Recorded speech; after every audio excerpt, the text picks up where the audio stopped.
circulatorio. Vamos a continuar entonces la siguiente parte, que corresponde a la parte de inmunológico, ¿ok? Y luego vemos lo que es el sistema excretor, ¿ok? Con eso estaríamos acabando la semana 4, ¿no? Y ahí podemos seguir empezando la semana 5, que está endocrino, nervioso y parece también reproductor. Ahorita chequeo bien eso, ¿vale? Por mí estamos haciendo esto, ¿sí?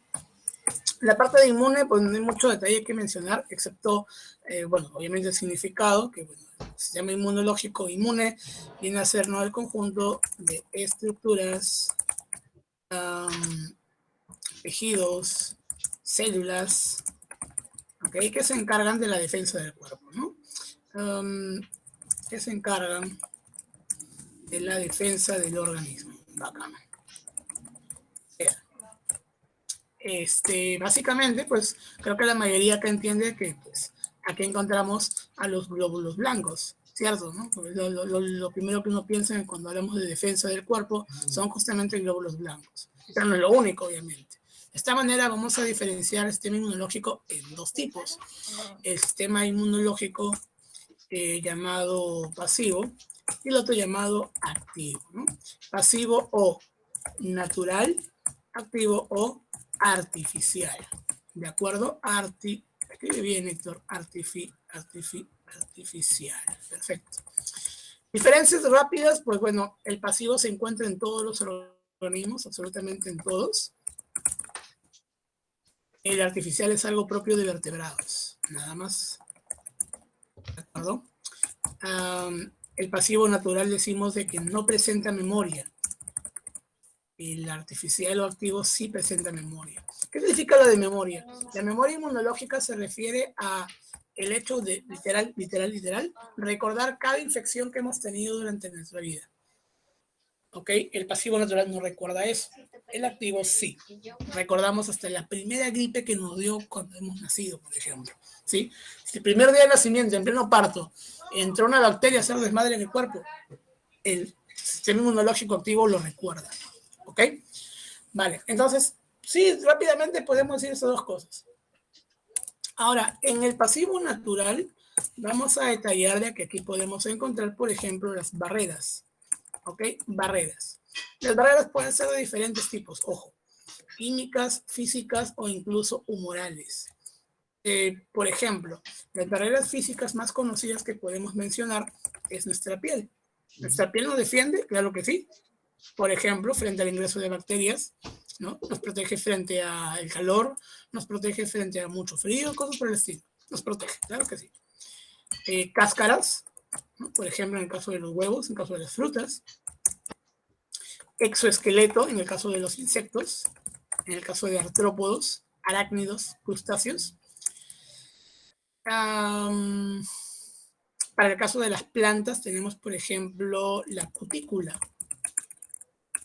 que es una capa de tejido que se encuentra por encima de la epidermis y que protege a toda la parte de la planta, ¿no?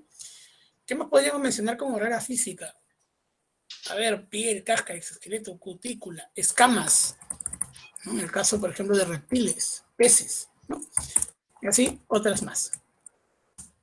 Tenemos también barreras químicas, que vendrían a ser sustancias químicas que nos ayudan a protegernos, que nos ayudan también a la defensa.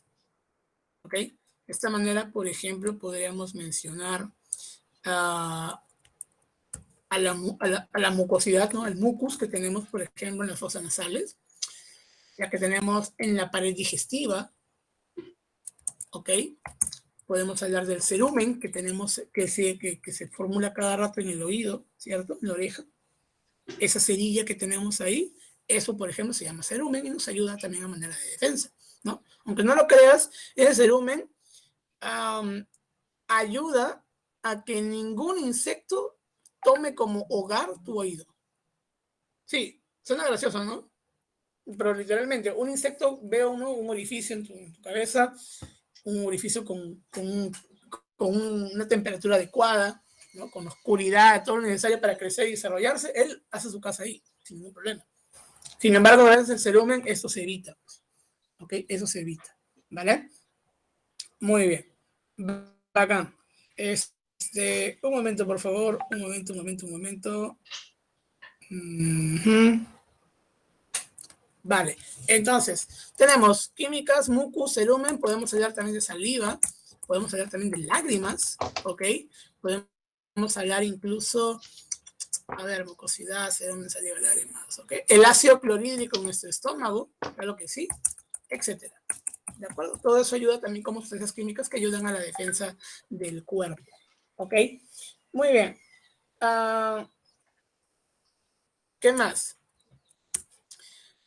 Otra barrera que podemos encontrar podrían ser las barreras humorales, ¿no? Que en este caso vendrían a ser respuestas propias del cuerpo que ayudan también a la defensa, respuestas naturales del cuerpo, ¿ok? Como por ejemplo tenemos la fiebre. La fiebre, gentita, es algo natural de nuestro organismo que nos ayuda a defendernos. Repito, es algo completamente natural, ¿sí? Es una forma de tu cuerpo, una respuesta de tu cuerpo para defendernos frente a algo, especialmente frente a infecciones. Muchas bacterias, muchos virus no soportan una temperatura más allá de los 37 grados que tenemos nosotros, ¿de acuerdo? Por lo que nuestro cuerpo decide aumentar la temperatura corporal para poder eliminar esas bacterias, eliminar esos virus, ¿correcto? Por lo que cuando una persona tiene fiebre es señal de infección. Bacteriana, viral, eso tenemos que detallarlo. Normalmente es bacteriana, normalmente, ¿ok? Entonces, nuestro cuerpo, como te comento, eleva la temperatura para poder eliminar, ¿no? esa infección, ¿no? Lamentablemente tenemos que bajar la fiebre porque pues, nosotros tampoco soportamos una temperatura más allá de los que necesite por mucho tiempo, ¿ok? Tener 39 40 por una gran cantidad de tiempo empieza a deshidratarnos a tal grado que puede desencadenar la muerte, ¿ok? Por eso las personas suelen bajarse la fiebre, ¿no? Con métodos naturales como pañitos húmedos, no sé, bañarse con agua fría, o medicamentos, ¿no? Los antipiréticos clásicos, ibuprofeno, por ejemplo, paracetamol, etc. ¿Sí? Ok, fiebre, una respuesta natural de tu cuerpo. Otro podría ser, por ejemplo, y aunque no lo creas, la diarrea. Aguanta, profe, ¿la diarrea es buena, me dices? Pues prácticamente sí.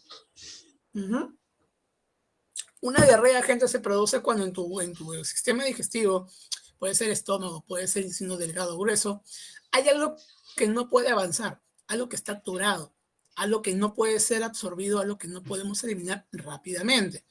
¿Tu cuerpo qué hace? Deja de absorber agua. Al momento de dejar de absorber agua, todas las heces se vuelven líquidas y eso ayuda a que pues, lo que está obstruyendo pueda ser más rápido su expulsión. ¿Ok? ¿La diarrea es buena? Pues sí, gente, es buena en ese aspecto. Muy bien. Las náuseas cumplen, perdón, el vómito y las náuseas cumplen el mismo sentido, ¿no? Algo en tu estómago que no puede pasar, el intestino delgado tiene que ser eliminado. La gente, entonces, el cerebro produce náuseas para que finalmente puedas vomitar y lo elimines. ¿Ya está? Perfecto. Entre otras cosas, pues, ¿no? Los estornudos, la tos también vendrían a ser respuestas humorales, ¿no? Lo que usualmente uno considera, ¿no? Oye, tengo fiebre, estoy enfermo, ¿no? Y le echa la culpa a la fiebre, pues no, la fiebre es una respuesta de la enfermedad en realidad, ¿ok? Vale. Entonces, esas vendrían a ser barreras de manera naturales en nuestro cuerpo, ¿no? Formas en que tu organismo entonces se defiende frente a enfermedades. Va acá. Con respecto al activo artificial, ahora aquí hablamos de células, ¿sí? Células que trabajan en conjunto para poder llevar a cabo una correcta, ¿cómo se dice esto? Una correcta defensa de nuestro cuerpo, ¿no? De esta manera entonces, podemos mencionar aquí a las células que tenemos, ¿no? Por ejemplo, los neutrófilos. Los neutrófilos, por ejemplo, señores, se encargan, bueno, ahorita son celulitas que son siempre la primera línea de defensa del cuerpo. ¿Sí? Apenas ingresa una infección o algo relacionado a causarnos daño, los neutrófilos son los primeros en llegar. ¿Ok? Los eosinófilos se encargan ahora de protegernos frente a parásitos. ¿Ok? Ellos se pelean, ellos se mechan contra los parásitos, defienden frente a parásitos. ¿Ok?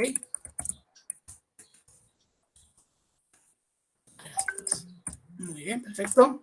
Tenemos unos más, los basófilos, por ejemplo. En este caso, ellos actúan en caso de alergias. ¿Ok? Es más, ellos ocasionan las alergias. ¿Ok? Ahora vamos acá. Reaccionan frente a alérgenos. ¿Ok? Alérgenos. Un alérgeno es toda sustancia que pueda desencadenarte una alergia, ¿no? Sí. Suena muy obvio, ¿no? Pero sí. Ahora, una alergia es algo completamente natural de tu cuerpo. Como te comento, el alérgeno desencadena esta reacción, por lo que el alérgeno es algo que te causa daño. ¿Estamos de acuerdo? El alérgeno para cada persona es diferente, completamente diferente.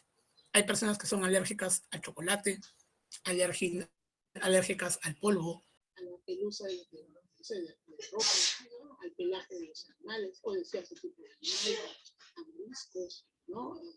Todo por el estilo. ¿Ok? Por acá chismeame, por favor. ¿A qué son alérgicos ustedes? A ver cuáles son más raros. Siempre me encuentro cosas raras cuando preguntas a mis alumnos. Ah, gente, ¿a qué son alérgicos? Primero que nada, ¿saben a qué son alérgicos? Porque a veces la gente no sabe, por ejemplo, acá no se copiar, imagínate a nada. Tal vez todavía no tienes contacto con la sustancia que te causa alergia. Por ejemplo, para que una persona sepa que es alérgico a algo, es porque obviamente ha tenido contacto con esa sustancia. ¿Ok? ¿Por qué, por ejemplo, sabemos que somos alérgicos al polvo? Porque todo nuestro alrededor es polvo. Y cuando hay un montón de polvo, eso desencadena la posibilidad de infección. ¿Ok? ¿Por qué sabemos que somos alérgicos al chocolate? Porque hemos comido chocolate y nos ha caído de somos alérgicos. Y todo por el estilo. Un compañero, por ejemplo, en campo, fuimos a campo, le picó una abejita y normal, pues todo chido. Seguíamos trabajando. Y ahí le volvió a picar otra abeja y ahí murió. Desencadenó una respuesta. Ahora, ¿por qué tuvo que haber dos picadas? Porque la primera picada es la que utiliza el cuerpo para poder determinar qué es justamente el estrés alérgico. ¿Sí? El primer contacto que tenemos con un alérgeno no pasa nada. El cuerpo lo identifica y empieza su preparación para la liberación de la alergia. Cuando viene el segundo contacto, es ahí donde desencadenamos todas las respuestas, ¿no? Empezamos a lagrimear, la piel se vuelve, ¿no? Roja, no sé cómo se dice eso, embroncharse creo que se dice, ¿no? ¿Qué más? Mucosidad, tos, ¿no? Podemos desencadenar fiebre incluso, ¿no? Una respiración más agitada, todo por el estilo, que son pruebas, ¿no? De una alergia. También hay alergias a las medicinas. Sí, hay gente que es alérgica, por ejemplo, a la penicilina, que es un antibiótico que se utiliza para básicamente muchos medicamentos. Entonces, eso usualmente preguntan, ¿no? Cuando uno va al doctor, siempre lo primero que te preguntan es alergias, ¿no? Y cuando una persona se dedica a la penicilina, tiene que informarlo. ¿Por qué? Porque muchos antibióticos y muchas medicinas tienen penicilina. Si una persona le inyectas eso, pues no le va a. Porque justamente, gente, sí, una persona puede morir por una alergia, sí, se le llama shock anafiláctico. Un shock anafiláctico ocurre justamente cuando una persona tiene demasiado contacto con una sustancia alérgica. ¿Ok? Mucho contacto. ¿Correcto? Eso se llama shock anafiláctico. ¿Vale? Y es culpa de los pasajeros. En realidad no, pues no. O sea, una alergia, como te comento, es una respuesta frente a algo que te cae mal. Si uno es obviamente rápido de captarlo bien, entonces, pues, si yo tengo alergia al chocolate, pues dejo de comer chocolate, ¿cierto? Si yo tengo alergia al polvo, pues limpio mi casa todos los días para el polvo. Yo soy alérgico al pelo de los gatos, pues obviamente no voy a tener gatos en mi vida, pues no, caballero, no me queda bien, pues, ¿cierto? Entonces, lo lógico es que tu cuerpo te avisa, oye, eres alérgico a esta cosa, pues no debes comerlo, no debes sacarte. Pero ahí tú bien terco, no vas a ir comer chocolate, comer. Obviamente el basófilo te avisa que eres alérgico a una sustancia, ¿no? Y te desencadena toda esa respuesta para que puedas eliminar esa sustancia alérgica. Si tú eres terco, y sigues comiendo, sigues acercándote, pues obviamente tu cuerpo va a reaccionar. ¿Sí? Y ahí vienen las consecuencias. ¿Sí? Ya sabes, aléjate de lo que te causa alergia. Bueno, bien. Uno muy importante del activo, creo que me estoy olvidando de otro acá, pero vamos a mencionarlo para ahorrar tiempo, son los linfocitos. que pueden ser B o pueden ser T. Los B son aquellos encargados de formar anticuerpos, mientras que los T son los encargados de fagocitar. ¿Okay? Profe, ¿hay más células parecidas a los linfocitos? Claro que sí, hay un montón. Hay un montón de T's, hay un montón de B's, por si acaso. Por lo tanto, lo estoy resumiendo para que te quedes con esta idea. Los B's ayudan a formar anticuerpos, claro que quieres. ¿Cómo lo hacen? Fácil.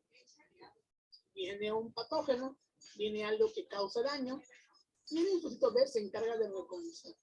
Una vez que lo reconoce, produce un tipo de anticuerpo especial para ese patógeno.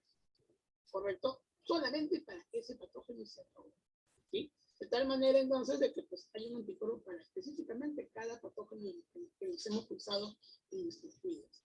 Por ejemplo, ahora, ¿no?, que hemos tenido la vacuna frente a COVID, hemos fabricado anticuerpos gracias a la vacuna.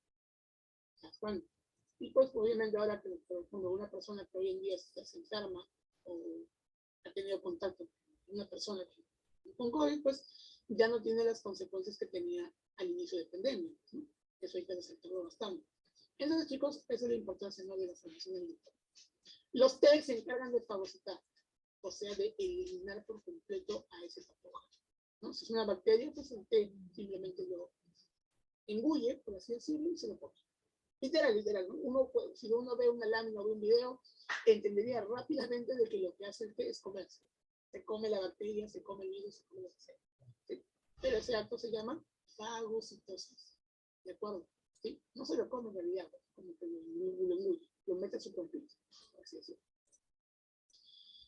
Ok, bacán. Entonces, hemos entendido rápidamente lo de que es pasivo y lo que es activo, ¿no? Más que todo por la parte de memoria. Las células obviamente pueden recordar a los patógenos. Estas barreras no pueden ser, ¿sí? Otra cosa que hay que hablar acá en el sistema inmune son los tipos de inmunidad. Y para eso tenemos que hacer una pequeña tablita. Una tablita de 3×3. Sí, está bien. Sí, está bien. Ok, colocamos por aquí.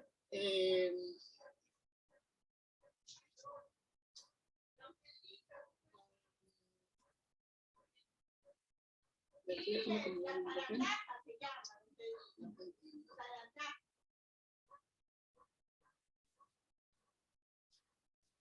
ya colocamos natural, aquí artificial. Aquí colocamos abajo pasiva y aquí abajo activa. ¿Okay? Tenemos 4 tipos de inmunidad civil. La que sería natural pasiva y la natural activa. Y la que sería artificial pasiva y artificial activa. ¿Ok? Sí, 4 tipos. Tengo que hacer un cuadro de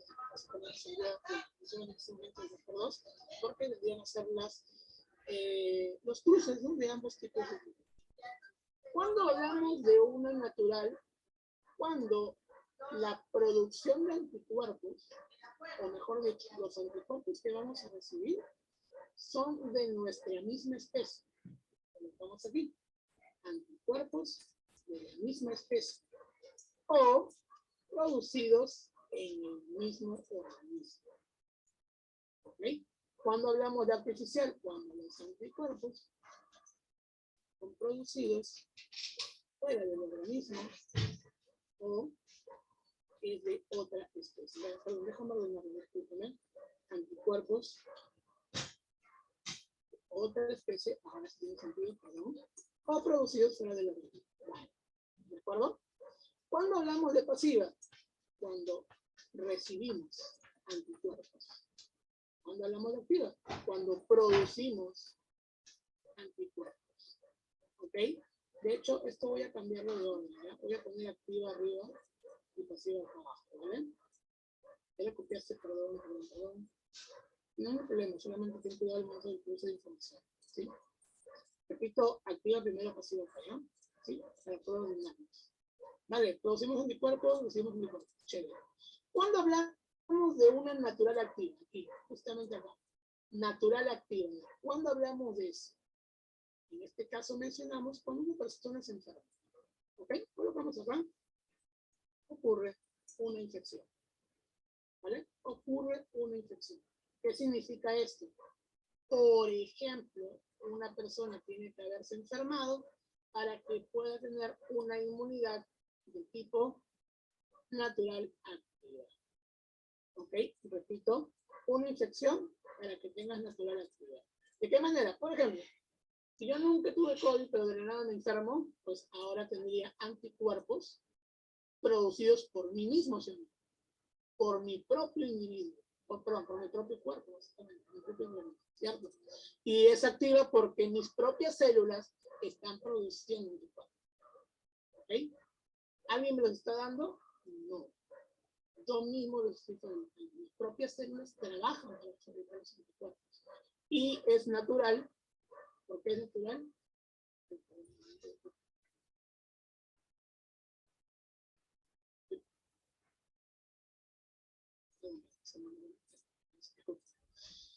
Porque es natural, porque esto es producido en nuestro propio cuerpo.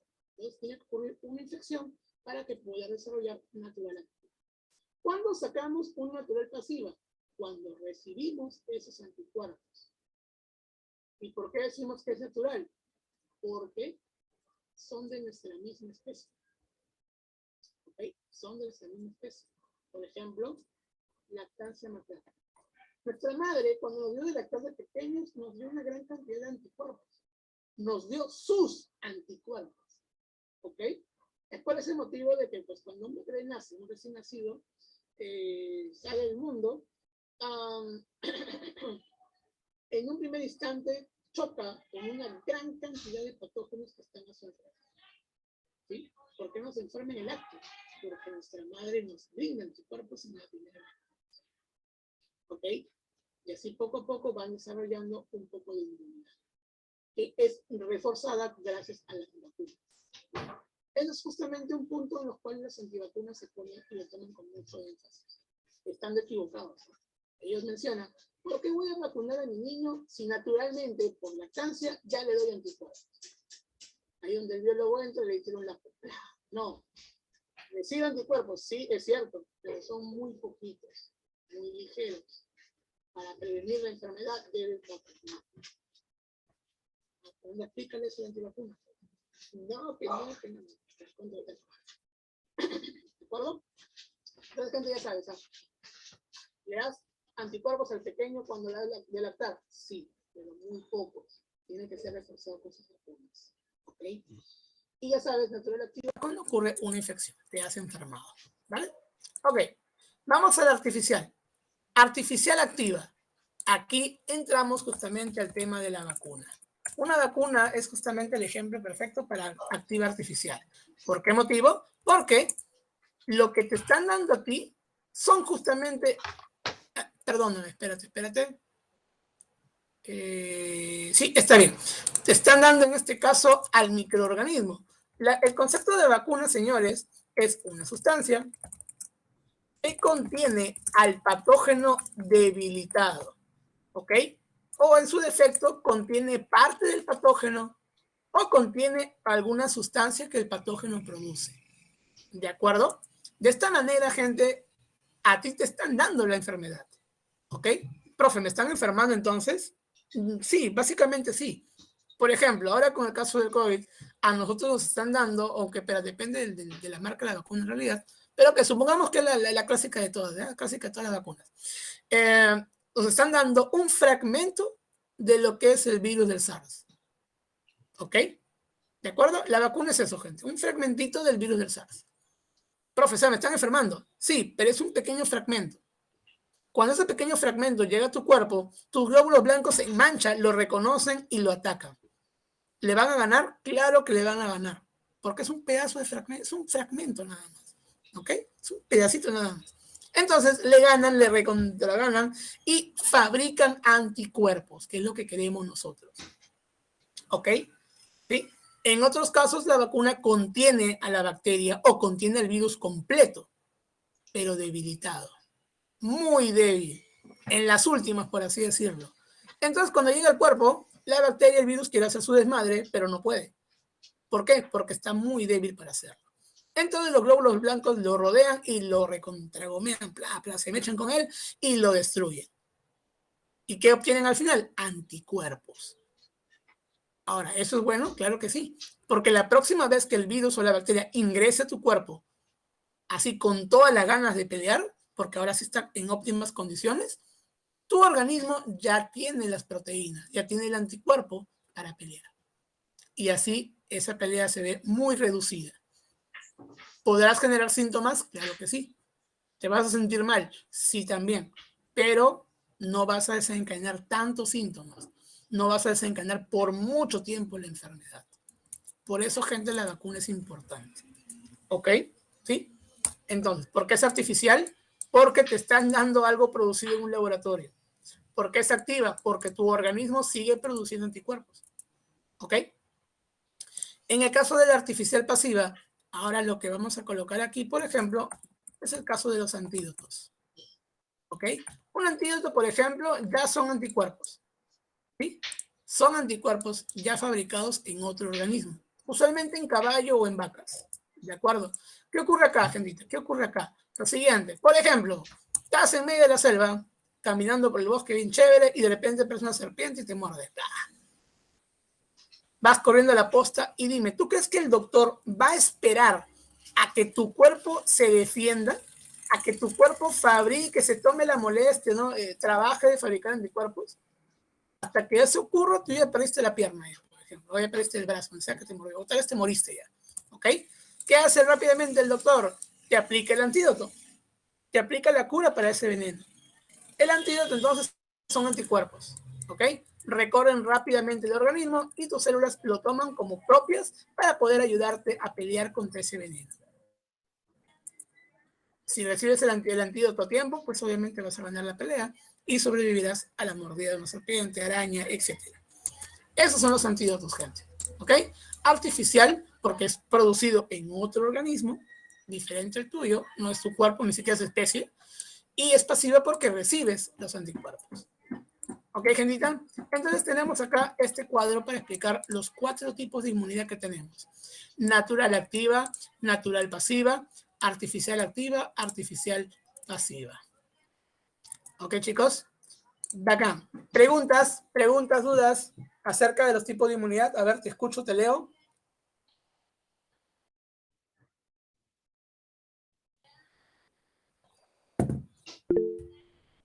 Preguntas, dudas, muchachos. Por acá Jordan me dice que está todo claro. Perfecto, gracias, Jordan.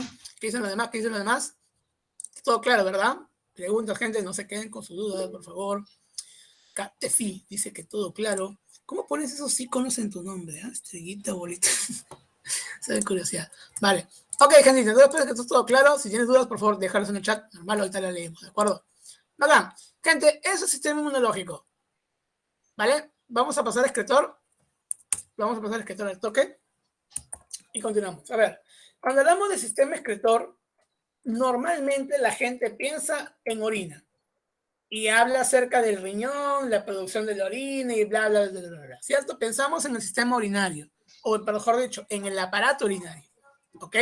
Sin embargo, el sistema excretor comprende más allá que la orina.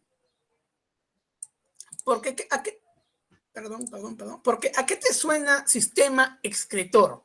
La palabra excretor suena a excreción, ¿sí o no? A sustancias que debes eliminar. Por lo tanto, gente, el sistema excretor comprende un conjunto de órganos que se encargan de la eliminación de sustancias, específicamente de desechos, pues, ¿no? Para que se vaya la pescada. Ya, eliminación de desechos, perfecto. Muy bien, correcto, muy bien. Entonces, ¿en qué podemos pensar aquí? Por ejemplo, podemos pensar en fosas nasales para la eliminación de dióxido de carbono, por ejemplo, CO2. Podemos hablar, por ejemplo, de la piel para la eliminación del sudor, por ejemplo. Podemos hablar, obviamente, de los riñones, ¿cierto? Y la eliminación de la orina. Claro que sí. Podemos hablar del sistema digestivo, más específicamente hablando del intestino grueso, con la eliminación de las heces. O bueno, no podremos mencionarlo específicamente. Ya no, ya listo. Y así podemos seguir hablando de otras partes del cuerpo que se encargan de eliminar cosas, que se encargan de eliminar desechos. ¿De acuerdo? Entonces, dentro de todo esto, pues nos concentramos, pues claro que sí, en el aparato urinario, el que se encarga de la producción y liberación de la orina. ¿Ok? Por acá comenzamos entonces mencionando los órganos que podemos encontrar en el aparato urinario. ¿Qué nos encontramos? Pues primero que nada encontramos al riñón, ¿cierto? El estrella que encontramos por acá. Tenemos, recuerda, dos riñones, ¿no? Tienen una forma aproximada de como si fuera de un frijol, ¿cierto? Más grande, obviamente. Y este riñón, pues, se encarga de la producción de orina, ¿sí? Filtración de la sangre y producción de la orina. ¿Ok? Filtra la sangre y produce la orina. Mencionamos que presenta una unidad mínima estructural. Mínima estructural. Denominada nefrón. Nefrón. ¿Ok? Nefrón o nefrona, la misma gracia, ¿de acuerdo? ¿Sí? De tal manera que este nefrón es el que se encarga entonces de filtrar, de reabsorber sustancias y finalmente producir y eliminar la orina. ¿De acuerdo? Tenemos un aproximado de algo de casi 1 millón de nefrones por cada riñón. Ojo. Vale. Entonces, luego del riñón sigue el uréter. El uréter se define como un conducto. Sí, conducto que transporta la orina del riñón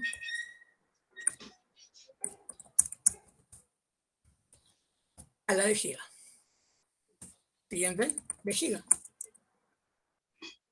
Un almacén. ¿Ok? Una vez que llega a su capacidad, pues obviamente permitirá que tú quieras ir al baño, ¿no? Básicamente, apenas tengas líquido en la vejiga, tu cuerpo va a mandarte las señales de ir al baño. ¿Ok? Cuando ya está en la máxima capacidad, son los momentos que ya no puedes aguantar más, ¿no? Así es. Y finalmente, la uretra. En este caso, es el conducto de salida, de expulsión. Lo que vamos acá, expulsa la orina. ¿Ok? Sí, básicamente con eso, gente. Profe, ¿todo tiene que ver con orina? Sí, gentita, sí.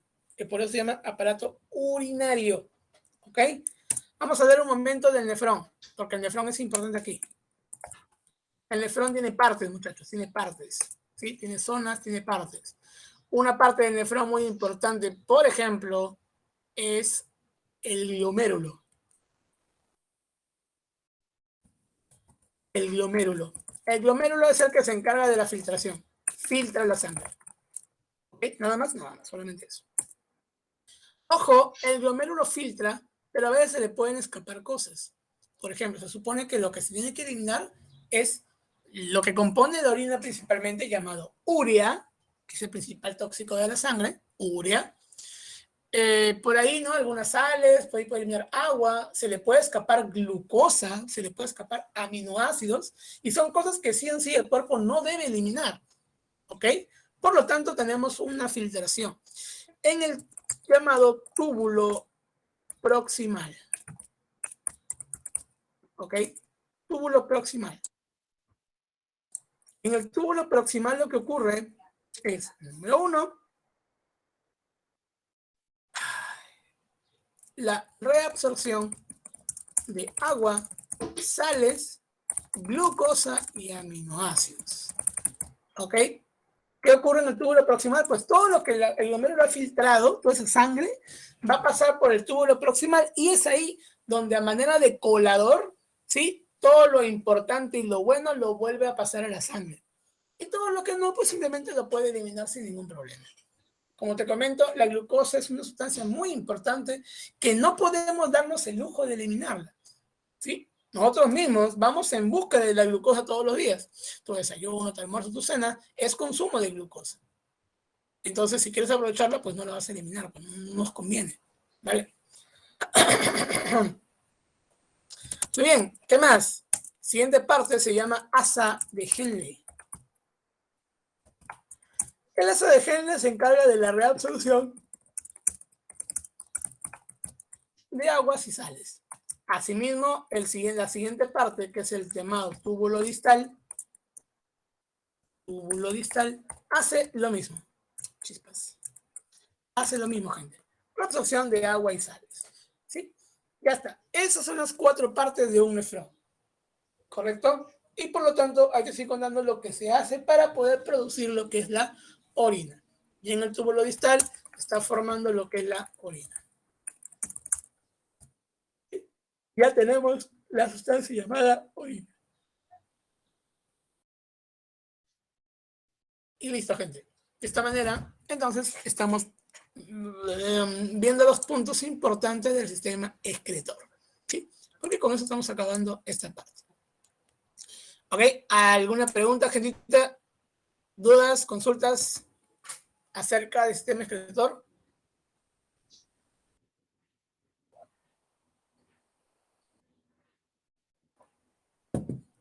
A ver, chicos, ¿alguien por ahí? No, profesor, ninguna me dicen por acá. Ninguna.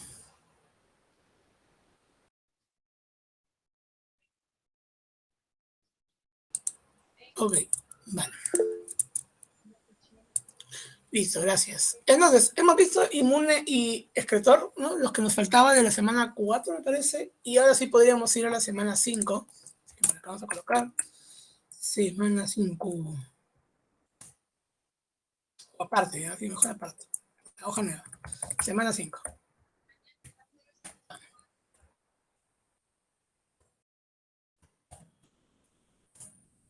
Gentita, en la semana 5, ¿qué tenemos que hablar? ¿Qué tenemos que detallar? Si no me falla, debe empezar entonces con sistema endocrino.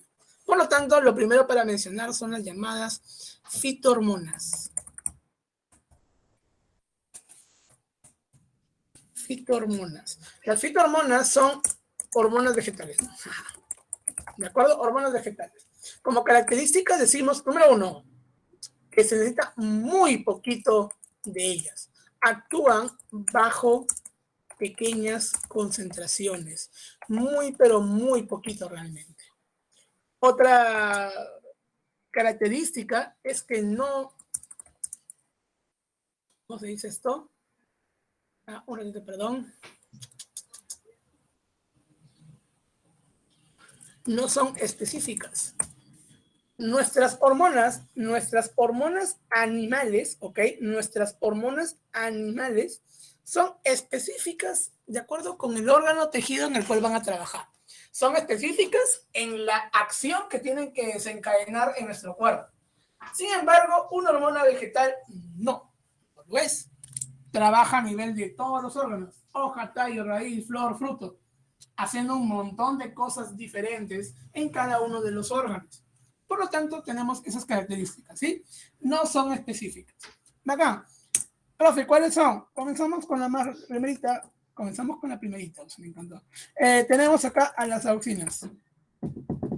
Las auxinas vamos a detallar puntos importantes nada más, de acuerdo, no podemos ir a más, discúlpame por el tiempo, pero vamos a detallar lo más importante. En el caso de auxinas, decimos que ellas se encargan del crecimiento. ¿Ok? Longitudinal, para ser más específicos. Crecimiento hacia arriba, crecimiento hacia abajo. ¿Ok?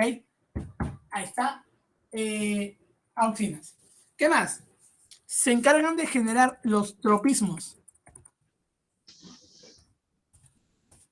Los tropismos, como el geotropismo o como el fototropismo. ¿De acuerdo? Generan los tropismos, chicos. Vale, ¿qué más? A ver, crecimiento longitudinal, generan los tropismos, perfecto, qué bonito. Podemos hablar también de que se encarga de la formación del etileno, una hormona vegetal también que ahorita vamos a ver qué cosa hace. ¿Sí? Vale, otra. Tenemos, por ejemplo, las giberelinas. Las giberelinas, ahora sí. Las giberelinas, señoritos, se encargan ahora principalmente, ojo, principalmente, de lo que es la germinación. ¿Ok? Colocamos acá germinación. Germinación. Muy bien. ¿Ustedes saben lo que es germinación? ¿Sí? Germinación, a ver por ahí qué dicen. Germinación, ¿saben lo que es? No googleen, no vale googlear. A ver, gente, germinación. ¿Saben lo que es germinación o no? Experimento básico de primaria. Chapas un frijolito, lo pones en un vaso, lo llenas de algodón y le das agüita todos los días. Gente, eso es germinación. Observa el crecimiento de la semilla, la formación de la planta desde una semilla, eso es germinación. ¿De acuerdo? Por lo tanto, las giberelinas se encargan justamente de eso. Germinar, provocar de que la semilla pueda lanzar su primer par de hojitas y pueda lanzar también, ¿no?, sus raíces. ¿De acuerdo, chicos? ¿Quién hace eso? Las giberelinas. ¿Correcto? Bacán. ¿Qué más? ¿Qué más? Por ejemplo, también se encargan de la floración. Así es. Permite de que la planta pueda liberar un fruto. ¿De acuerdo? Muy bien. Me acuerdo de un experimento que hicimos en la universidad. Queríamos polen de cactus, ¿no? Y si alguna vez han tenido un cactus en sus vidas, o han visto algunos por ahí un jardín, se demora una vida en florecer. Básicamente al año florecen una vez nada más. Y nosotros queríamos el polen para allá. ¿Qué hicimos? Compramos giberelina y le pusimos al cactus. Creo que en una semana empezó a florecer. Así que sí, la hormona ayuda a que el trabajo sea mucho más rápido, obviamente, ¿no? Vale. Siguiente hormona, las citocininas. ¿Cuántas? Citocininas. Esto de acá también se encarga de un crecimiento en la planta. Pero un crecimiento en tamaño, ¿ok? Porque esto se encarga en realidad de la formación de ramas. Ojo con esto, ¿eh? ¿Sí? No confundirlo, chicos. Cuando me refiero a formación de ramas, sabulla. Cuando hablo de formación de ramas, me refiero a que la planta pues empieza a formar un montón de tallos hacia los lados. Eso rápidamente se dedica como un crecimiento de la planta también, ¿no? Porque ves un día una planta pequeña delgadita y a los meses una planta bastante grande, ¿no? Porque las ramas se han formado en buenas condiciones. ¿Eso es quién se encarga? Las citocininas, ¿sí? Vamos a dejarla con esta nada más. Otra es el popular ácido abscísico. ¿Ok? El ácido... ¿Así se escribe? El ácido abscísico, chicos, es la popular hormona del estrés vegetal, ¿ok? Hay que aclararlo por si acaso. ¿Qué significa esto? Cuando la planta se encuentre bajo condiciones de estrés, por ejemplo, mucho sol, mucha luz, o en su defecto poca luz, mucha agua, o en su defecto poca agua, ¿no? Cuando a la planta le falte algo, va a estar en condiciones de estrés. Ahí es donde el abscísico entra a trabajar y va a provocar un estado de latencia en la planta. Provoca estado de latencia. Básicamente lo que hace es pausar a la planta para que no siga desarrollándose. Ahora, ¿por qué hace eso? Para evitar muerte de la planta, pues, ¿no? Cuando una planta activa su estado de latencia es porque no tiene un ambiente adecuado para crecer o para desarrollarse. Por eso las plantas en invierno, gracias al ácido cítrico, provoca de que las hojas se caigan y provoca de que la planta se quede, ¿no?, bajo esas condiciones por un buen periodo de tiempo hasta que sea primavera o una vez más, ¿cierto? Entonces, eso hace el ácido abscísico, provoca el estado de latencia en la planta. Y por último, pero no menos importante, tenemos el etileno. Esta se encarga, por ejemplo, de la maduración de del fruto. Otro.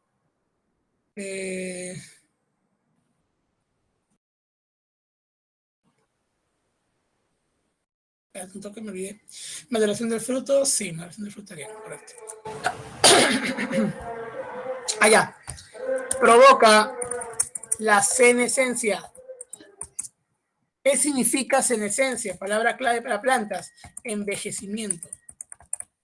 Envejecimiento de la planta, gente. Envejecimiento vegetal. ¿Sí? Las células empiezan a envejecer y por ende a morir. ¿Ok?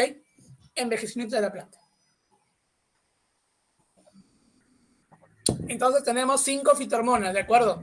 5 fitohormonas que son los grupos importantes en cada caso, ¿sí? Acá, chévere, qué bonito. Pasamos a hablar de hormonas animales. En este caso, vamos a copiar esta primera característica, porque sí, las hormonas animales también actúan bajo pequeñas concentraciones en realidad, pero lo que no copiamos es la especificidad. Estas sí son específicas. Trabajan de manera muy específica con un órgano, con una célula, con un tejido. ¿Ok? Vale, actúan bajo pequeñas concentraciones y sí son específicas. Genial, chévere, todo bonito. ¿Qué más? ¿Qué más? Hay que entender aquí el concepto de hormona. ¿Te parece? Hormona. Una hormona, chicos, una hormona se define como una sustancia química que cumple una función, obviamente, en un órgano determinado. ¿Ok? Bacán. Sustancia química que cumple una función. Eso ya lo vimos. Son específicas, recuerda. En un órgano determinado. Este órgano determinado, entonces, se le suele llamar también órgano blanco o también se le puede llamar órgano diana. ¿Ok? Órgano blanco u órgano diana. ¿De acuerdo, gente? Perfecto. ¿Qué más? ¿Qué más? Tenemos entonces su especificidad, sustancia química. Perfecto. Mencionamos directamente entonces las glándulas, chicos. Vámonos a las glándulas. Glándulas humanas, porque no hablamos de otra cosa. Primera glándula que tenemos que mencionar, el hipotálamo. El hipotálamo. ¿Ok? Hipotálamo. ¿Sí? Hipotálamo, señoritos. Hipotálamo. ¿De qué tenemos que hablar del hipotálamo, gente?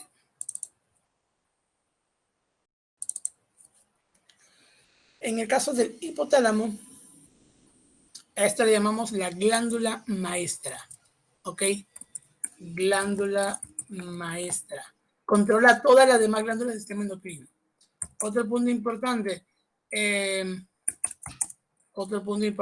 hipotálamo es que fabrica 2 hormonas. Produce oxitocina,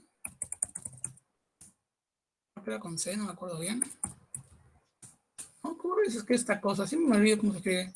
Sí, no me queda, perdón. Oxitocina y vasopresina. ¿Ok? 2 hormonas. Ojo, ojito. El hipotálamo produce 2 hormonas. Oxitocina y vasopresina. ¿Qué hace la oxitocina? Ayuda al parto. Provoca la estimulación, provoca el movimiento del útero para que el Chucky pueda salir mejor. ¿De acuerdo? Ayuda al parto. ¿Qué hace la vasopresina? Evita la pérdida de agua.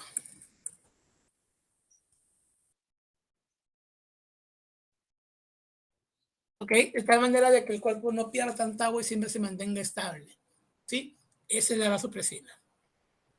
Por ejemplo, si nos llegara a faltar agua, todos tendríamos que desarrollar vasopresina. ¿Por qué? Para poder evitar, ¿no?, de que el agua se malgaste, ¿no?, por así decirlo. Entonces, Catita, vasopresina evita la pérdida de agua en el cuerpo. ¿Sí? ¿Te acuerdas que te conté de que por acá arriba en el nefrón se reabsorbía agua? Ya justamente en el túbulo proximal llega la hormona vasopresina y ahí actúa junto con el, ¿cómo se llama? Con el túbulo proximal para poder reabsorber toda la cantidad de agua posible en el cuerpo. ¿Sí? Vale. Ojo, el hipotálamo solamente produce, mas no lo almacena ni tampoco lo libera. Solamente lo produce. ¿Ok? Acá viene la siguiente, la hipófisis. También llamada pituitaria. ¿Okay? Esta hipófisis o pituitaria tiene 2 partes. la llamada adeno y la llamada neurohipófisis. Perdón. Empezamos con la neurohipófisis. En este caso, la neurohipófisis lo que se encarga es de almacenar y secretar la oxitocina y la vasopresina. Así es. La neurohipófisis se conecta con el hipotálamo y por eso el hipotálamo simplemente lo produce. Pero ¿quién se encarga de almacenar y secretar? La neurohipófisis. ¿Ok?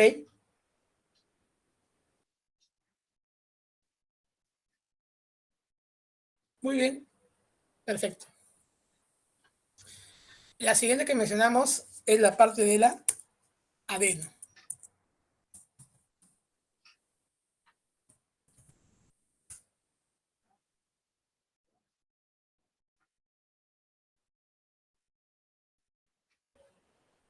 En el caso del adeno, acá vamos a producir, almacenar y secretar las siguientes hormonas. Son un total de 6, ¿eh? Así que hay que mencionar un montón. A ver, produce, almacena y secreta lo siguiente, gente. Número 1, prolactina. La prolactina es interesante porque ayuda a la producción de leche. Producción de leche materna. Ya está. Para eso, pues sí, se encarga de eso. Producción de leche materna. Estimula la producción de leche materna. Hormona del crecimiento.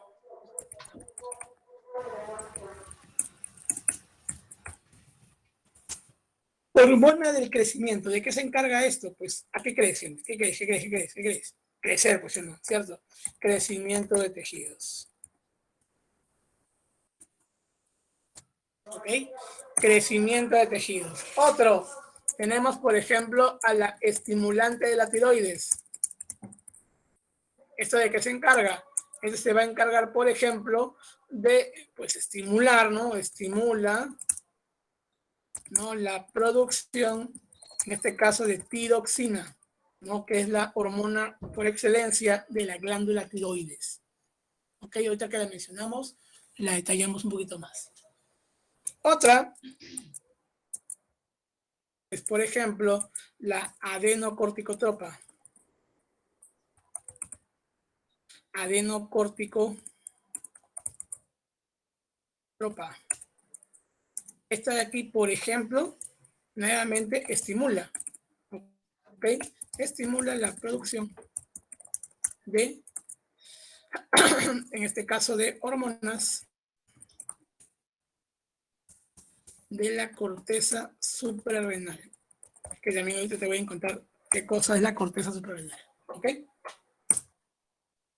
Son 6, gente, son 6, faltan 2 más. La folícula estimulante.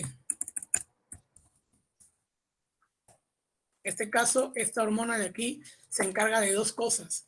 Uno en el cuerpo del varón y otro en el cuerpo de la mujer, ¿sí? En el caso del varón, la folícula estimulante hace la... déjame acordarme, la espermatogénesis.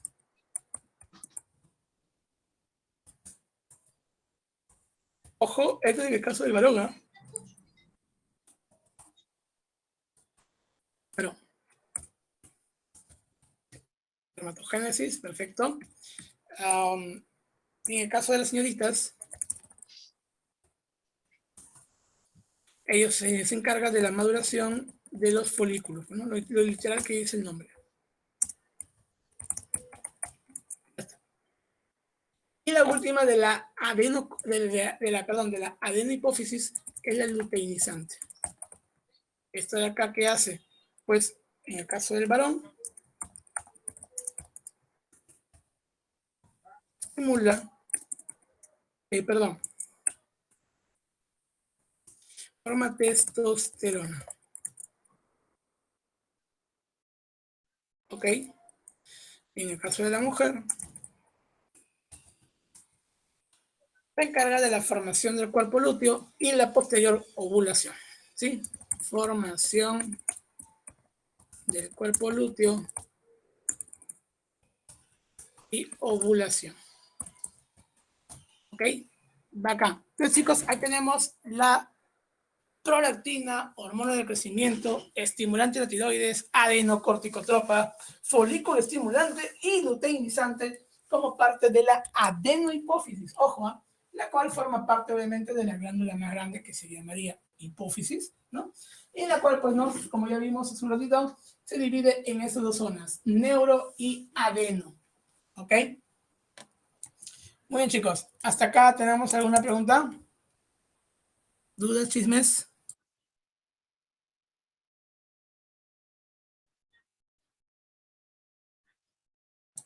No, ninguna. Ok. Creo que sí acabamos endocrino, ¿no? Parece que sí. Bueno, profe, todo claro, profesor. Ok, vale, vale. Me gusta que pues están entendiendo entonces y que están cargando la información. Perfecto. Gracias, gracias, gracias. Seguimos entonces. La glándula, a ver, hemos hecho ahorita hipotálamo hipófisis, vale. Vamos a la más relevante, ¿ya? La tiroides, ¿sí? Y las demás, aquí, esta es más importante, esta se importa más. Tiroides. En el caso de la tiroides, pues hay que mencionar de que esta fabrica dos hormonas relevantes.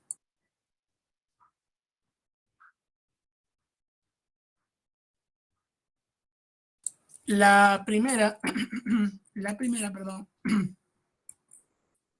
se llama justamente tiroxina, ¿no? Que es algo que ya te había mencionado. Tiroxina. Colocamos acá. Tan, tan, tan, tan. ¿Cómo se arriba? Allá. Acá nomás. Produce tiroxina. ¿Okay? Produce tiroxina. ¿Sí? ¿La tiroxina qué hace entonces? La tiroxina controla el metabolismo. ¿Okay? Ayuda a que pues el cuerpo tenga un buen desarrollo, ¿no? Control el metabolismo, ¿cierto? Ayuda a la digestión, ayuda a que te dé sueño, ayuda a tu alimentación, etcétera, etcétera, etcétera. ¿Sí? Otra cosa que hace la tiroides es producir, por ejemplo, calcitonina. Esto de acá se encarga de la regulación de la sangre, más específicamente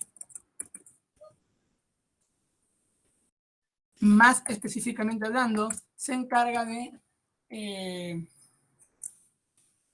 bueno, de disminuir la cantidad de sangre, de calcio, perdón, en la sangre. ¿Ok?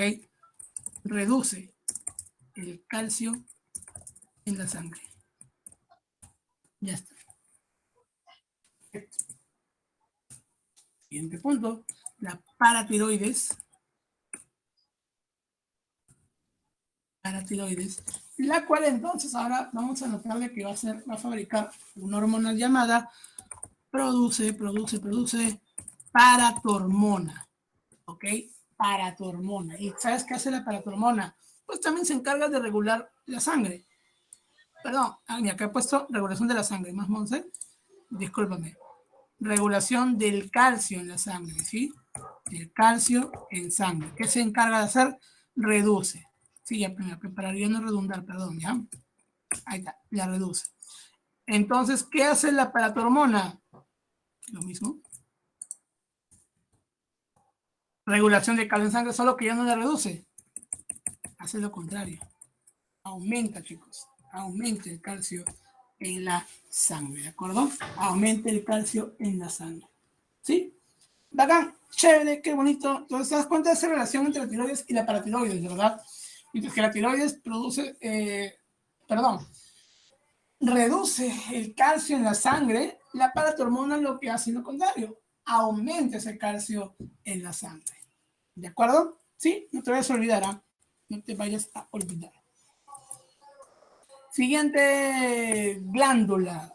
A ver, hipófisis, tiroides, paratiroides. Vamos al timo.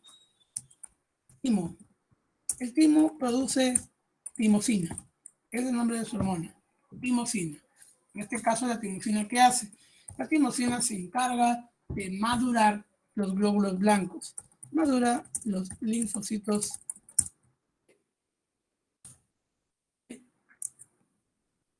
Madura los linfocitos T, muchachos. ¿Correcto? Son un tipo de glóbulo blanco especial que, bueno, hace un rato lo hemos visto, ¿verdad? ¿Cierto? Acá arriba lo dije, mira, por acá. ¿Quién lo madura? El timo. ¿Ok? Muy bien. Ahora, tiroides, paratiroides, timo. Seguiríamos con el páncreas. Oye, vamos a acabar ya. Páncreas. Páncreas. El páncreas se conoce como una glándula mixta. ¿De acuerdo? Ya no solo mencionamos cuando tocamos el sistema digestivo, me parece, y cuando hicimos histología. El páncreas, al ser una glándula mixta, tiene doble función. Tiene una función endocrina y tiene una función exocrina. ¿De acuerdo? Colocamos páncreas entonces y la parte que nos interesa en este momento, ¿cuál es? La endocrina, ¿sí o no? ¿Cierto? La parte endocrina. La parte exocrina nos vale, ¿no? No queremos eso ahorita. De hecho, ya la vimos, el sistema digestivo. ¿Sí? Y en cambio acá, parte endocrina. ¿Qué hace el páncreas? Bueno, primero que nada, la parte endocrina se llama, mejor dicho, islotes de Langerhans. Langerhans, creo que así se escribe Langerhans. ¿Ok? Islotes de Langerhans. ¿Qué encontramos en los islotes? Vamos a encontrar 3 tipos de células. ¿Ok? Células alfa, células beta y células gamma. ¿Ok? Con respecto a las células alfa, ¿qué logramos? ¿Qué hacemos? Pues bueno, estas alfa van a fabricar lo que es el glucagón. Glucagón es lo mismo por si acá. ¿Ok? Glucagón. ¿Qué hace el glucagón? Pues esto se encarga de aumentar la glucosa, Héctor, glucosa en sangre. ¿Ok? Aumentar la glucosa en sangre. Por ejemplo, ¿no?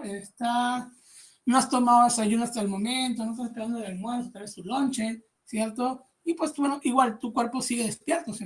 Sigue manteniéndose activo, sigue aprendiendo, sigue trabajando, ¿cierto? ¿Cómo es posible eso si no tenemos nada de alimento en nuestro estómago? Fácil. El glucógeno libera las glucosas que tienen su poder. Perdón, discúlpame. El glucagón, sí, ahora sí tiene sentido, perdón. A partir del glucógeno, ahora sí, se provoca la liberación de glucosas a la sangre. ¿Con qué intención? De que obviamente tus células puedan aprovecharlo, ¿no? Eso es un efecto, pues, ¿no? Del glucagón. El otro sería el caso ahora de la insulina, que es el caso de las células beta. Ellos producen insulina. En este caso, él hace lo contrario. Él disminuye la glucosa en sangre. ¿Ok? Ahora la reducimos. Ya no la aumentamos, no, la reducimos. ¿Qué es algo que hacemos todos los días, ¿no? Después de comerte un burguesón, tu guiso, lo que sea, toda esa glucosa que está en la sangre dirigiéndose es absorbida hacia las células mediante la insulina. Sin embargo, y ojo acá, punto importante, si no hubiera insulina, la glucosa se queda afuera en la sangre. Y eso es malo. ¿Ok? ¿Cómo se llama esa enfermedad, muchachos? Cuando tenemos abundante cantidad de glucosa en la sangre, ¿cómo se llama esa condición?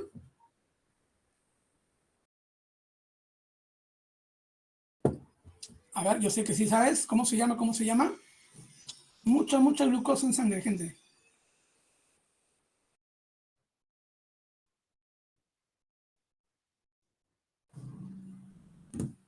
A ver, gentita.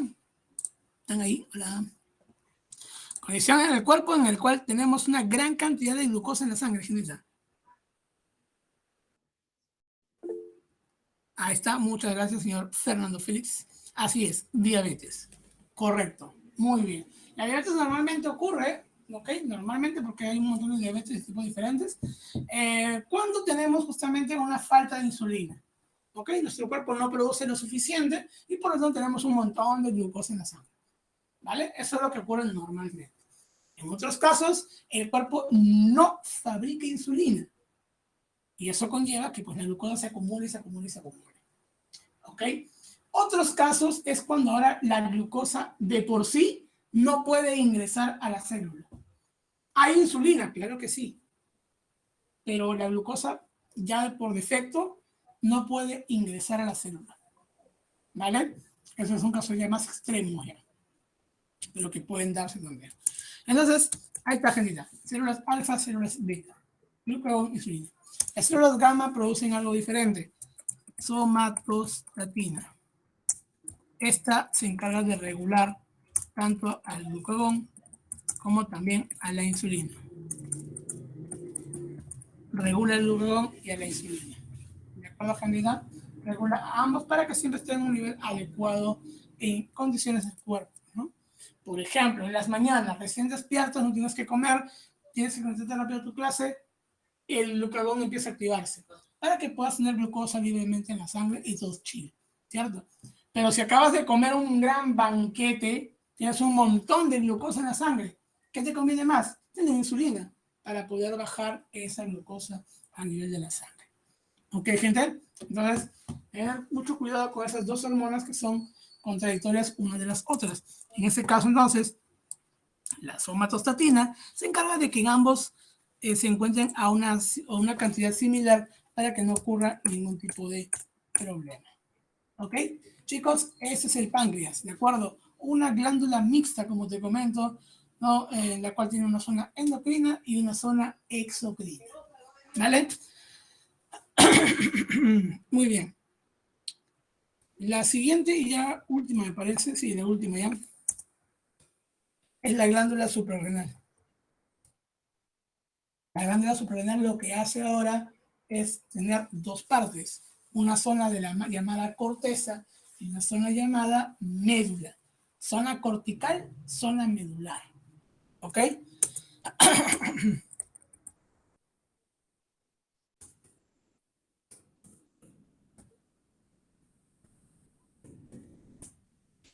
En la zona de la corteza,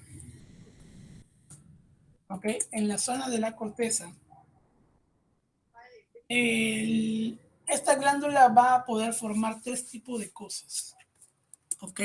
Por ejemplo, puede fabricar aldosterona. Esta aldosterona, ¿de qué se encarga? De absorber, de regular, ¿ok? Absorber, oye, ya. Agua y sales minerales. ¿Ok? En este caso, ojito acá, si tenemos una deficiencia de estos dos productos, por alguna razón en el cuerpo, pues, ¿no? Quizás no tomamos agua todos los días, ¿no? Estamos bajo el sol mucho tiempo, cosas por el estilo que pueden ocurrir diariamente. Otra cosa que produce la corteza es una recontra muy conocida llamado cortisol. Si no la conozco y ahora la conocerás. El cortisol, muchachos, el cortisol es una hormona muy interesante porque en nuestro caso, para nosotros los animales, le llamamos justamente hormona del estrés. ¿Ok? Para plantas, ¿te acuerdas cómo se llamaba? Ácido abscísico, ¿verdad? En nuestro caso, como humanos, como animales que somos, se llama cortisol. ¿Sí? Colocamos aquí hormona del estrés. Básicamente lo que hace el cortisol es aumentar glucosa en el cuerpo.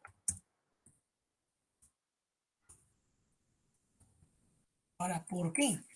Nuestro organismo tiene una dinámica en la cual, pues, si estamos estresados, con muchos problemas, agobiados, no sé, estoy bajo en mis notas, no tengo dinero para postular, tengo exámenes, no sé, cosas por el estilo, la preocupación provoca en el cuerpo una baja de azúcar.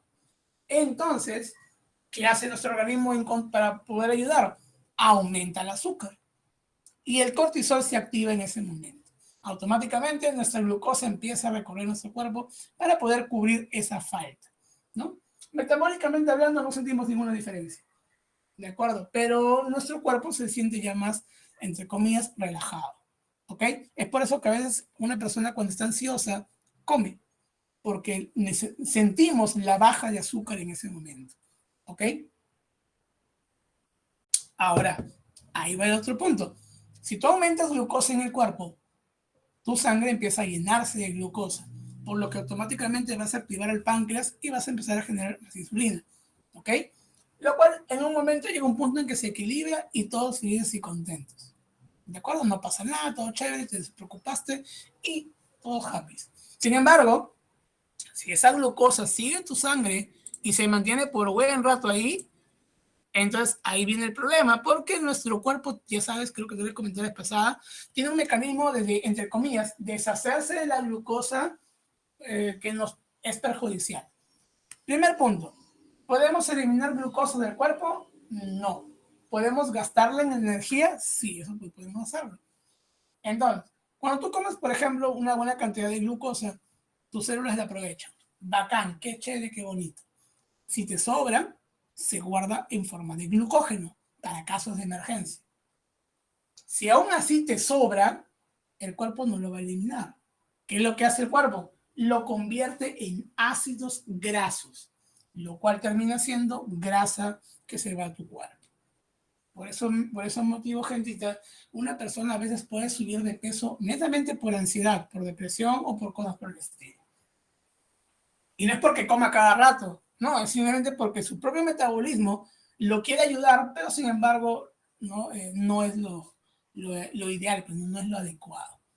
¿De acuerdo, gente? Entonces, chicos, ahí tenemos este punto importante con respecto a ese cortisol, ¿sí? Un desbalance hormonal muy peligroso que puede ocasionar daños también en nuestro cuerpo, ¿sí? ¿Te imaginas esto combinado con una persona diabética? Peor, ¿verdad? Así que hay que tener mucho cuidado con eso. Aldosterona y cortisol, acá son dos hormonas que se producen en la corteza suprarrenal. En la parte medular, la parte de la médula, vamos a originar a una que seguramente te va a parecer muy conocida, la adrenalina. La adrenalina lo que provoca ahora es un aumento en varias funciones y características en tu cuerpo. ¿Ok? Por ejemplo, puede aumentar la frecuencia cardíaca. ¿Cómo se dice cardíaca? Okay. La frecuencia respiratoria también la puede aumentar. ¿Sí? Dilatación de pupilas. ¿De acuerdo? Aumento de fuerza, aumento de velocidad, un aumento muy rápido de energía, etcétera, etcétera, y etcétera, ¿sí? Básicamente, nuestro cuerpo se mantiene en un gran estado de alerta cuando mantenemos la adrenalina en ese sentido, ¿no? Si has jugado al Fortnite alguna vez, ¿no? Hay unos shots de adrenalina, ¿no? Que se inyecta a la persona, al jugador en este caso, para que pueda tener más vida, ¿no? Más vitalidad. ¿Cierto? Ya. La adrenalina cumple una función muy parecida, pues, ¿no? Bueno, los médicos usualmente le suelen aplicar cuando, por ejemplo, una persona está con un paro cardíaco, ¿cierto? Lo colocan directamente al corazón para que el músculo vuelva a funcionar y vuelva a latir, ¿no? Esa es la intención, al menos cuando se coloca de esa forma. Sin embargo, mucha adrenalina también ocasionaría problemas, bueno, obviamente. Muy bien, gente, entonces, ahí tenemos a las hormonas y glándulas que tenemos y que podemos encontrar en nuestro cuerpo. ¿De acuerdo? Es un resumen del sistema endocrino, mencionándote las partes vegetales y la parte de los animalitos. ¿De acuerdo? Muy bien, hasta acá tienen preguntas, chicos. ¿Preguntas, dudas? Preguntas, chicos, preguntas.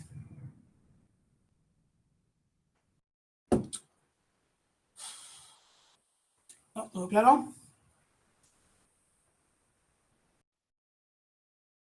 Sí, bacán. Ok, todo claro por acá. Gracias, gracias. Muy bien, gentita. A ver, tenemos... Ok. Listo. Esto, bueno, parte de la semana 5 es hablar de esta cosa de acá y hablar también de lo que es nervioso y reproductor. En la parte de nervioso se habla de todo el sistema nervioso, obviamente, cerebro, encéfalo, todo lo demás. Y en reproductores se hablar, uno, del tema de reproducción, que es en todos los seres vivos, lo que es el ciclo celular, ¿de acuerdo? Y lo que es aparato reproductor humano. ¿Ok? Por lo que en 10 minutos no lo hacemos. Vamos a pasar a las preguntas del material de la semana 4, ¿ok? Y ya la próxima semana terminamos con nervioso y reproductor. ¿De acuerdo, gentita? Así que, a ver, vamos a dar un ratito mientras buscas tu semana 4 y mientras yo guardo esta cosa de acá. ¿Sí? A ver, al toque, chicos, vamos buscando semana 4, al toque, semana 4, semana 4, semana 4.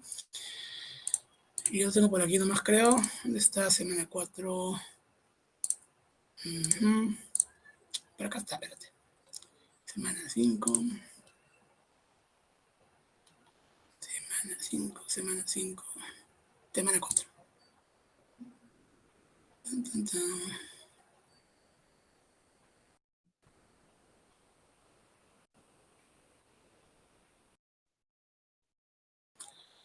Vale, acá estás.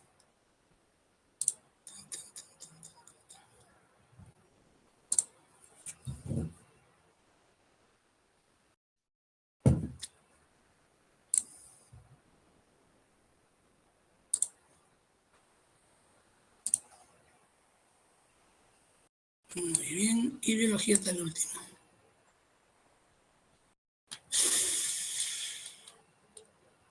Tan, tan, tan, tan, tan, tan, tan. Ya una pestaña. Y listo, gente. Creo que ya pueden verlo. Creo. Sí. A ver, déjame ver que estoy compartiendo. Sí, está bien, perfecto. Vale, entonces déjame separar tu ventana para no mallarme. Ya, listo. Entonces, ok. Semana 4 tenemos pregunta 1. Dice, ¿los rumiantes presentan el estómago compuesto o compartimentalizado? Esta estructura está conformada por 4 cavidades. Sin embargo, en las siguientes opciones se encuentra una estructura que no pertenece a dicho estómago. Identifíquela, dice. Ok. A ver. Tenemos libro bumazo, eso es cierto, si sí pertenece. Mollejo ventrículo, what? Ok, encontré la clave. Panzo rumen, sí. Cuájaro bumazo también. Bonete decía, perfecto. O sea, sí, gente, la clave aquí en la 1 es la C. Molleja o ventrículo. ¿Sí? Aquí, a ver, semana 4, recuerden, semana 4, la página de biología está el último, 139. La 1 sería entonces casita, ¿de acuerdo? Molleja o ventrículo. ¿Ok? Molleja o ventrículo. ¿Sí?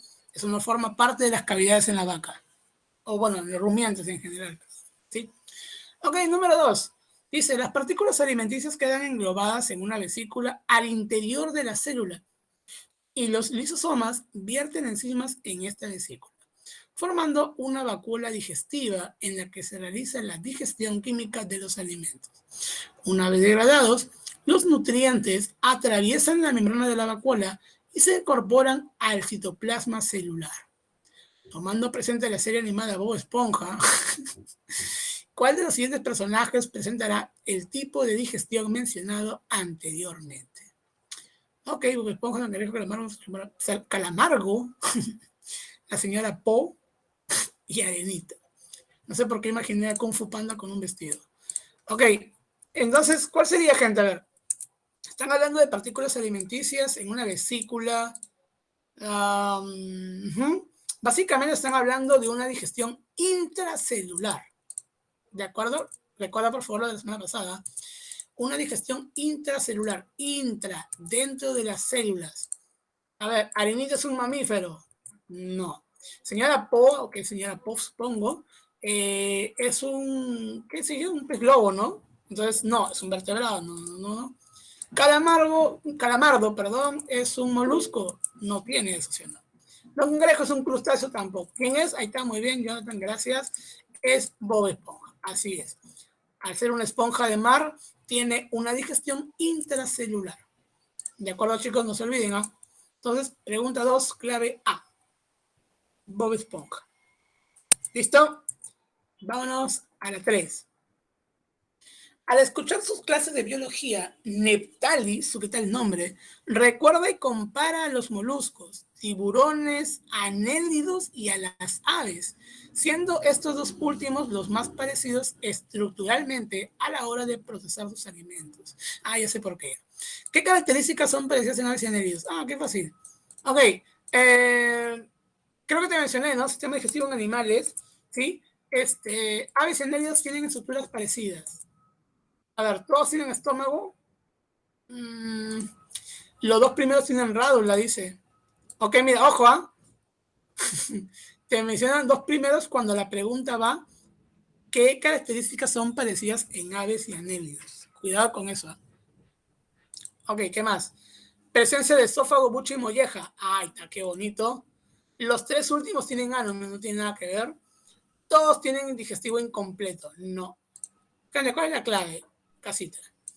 Presencia de esófago, buche y molleja en los dos últimos, ¿ok? En aves y anélidos. Siento que la pregunta está mal formulada. Sí, siento que está mal formulada esta pregunta, pero la clave que tiene sentido es casita, ¿de acuerdo? Presencia de esófago, buche y molleja en los dos últimos. ¿Por qué te digo eso de mal formulada? Porque está redundando, pues. ¿Para qué te menciona esta última frase si la pregunta va directamente a que hables de aves y anélidos? O sea, pierde sentido realmente preguntarlo así. Pero bueno, estamos en los boletines que no sé quién lo hace. Así que clave casita, gente. Clave, casita. ¿Ok? ¿Listo? A ver, 4, 4, 4. Es costumbre en algunos pueblos introducir a los bebés al vientre de una vaca. ¿What? Para que puedan mejorar la salud, fortalecer huesos y prevenir enfermedades. ¿En serio? Ok. Para esto los padres compran una porción bien dilatada del aparato digestivo de la vaca, donde la temperatura llega a 40 grados, que contienen una sustancia pastosa verde con presencia de flora anaerobia. Del texto se puede deducir que los bebés son introducidos en el libro o mazo, rumen, cojar o bonete. Ok, perfecto. Vale. Vamos a recordar rápidamente los estómagos de una vaca. ¿Cuántos estómagos? No, creo que es el segundo estómago. A ver, 1, 2, 3, sí, es el segundo estómago, gente. Así que tengo que recordar el nombre del segundo estómago. A ver, vamos a ver si me acuerdo bien. Listo.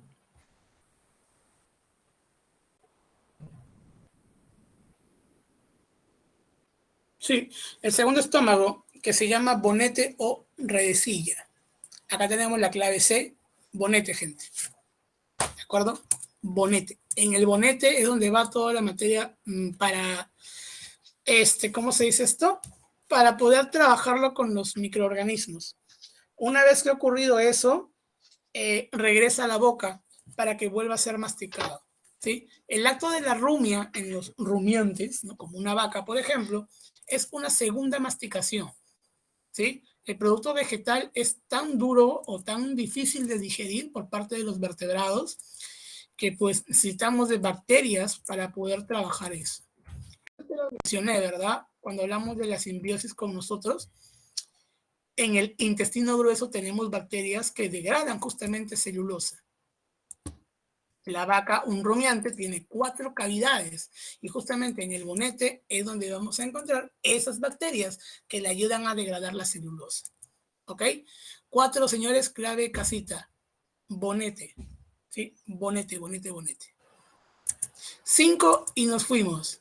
Al no contar con dientes, las aves pasan sus alimentos enteros como es caso de las aves granívoras, como los pájaros paseriformes, palomas columbiformes, aves de corral galliformes. Estas aves tienen el tubo digestivo con una dilatación llamada, que se encarga de antes de pasar al intestino. Ok, perfecto. ¿Dónde almacenan su alimento las aves que estamos mencionando? ¿En qué parte, gente? ¿En qué parte guardamos ese alimento en el caso de las aves? Eso, chicos, es en el buche. De acuerdo, esa dilatación de las aves para poder guardar su alimento es el buche. De acuerdo. Y en el buche se da un almacenamiento de ese alimento. 5, gentita, 5A. ¿Ok? 5 sería la clave A. ¿Ok? 5A, gentita, ¿de acuerdo? Muy bien, chicos. Entonces, señoritas y señoritas, como te comentaba, la semana 5 ¿no? La semana 5 que corresponde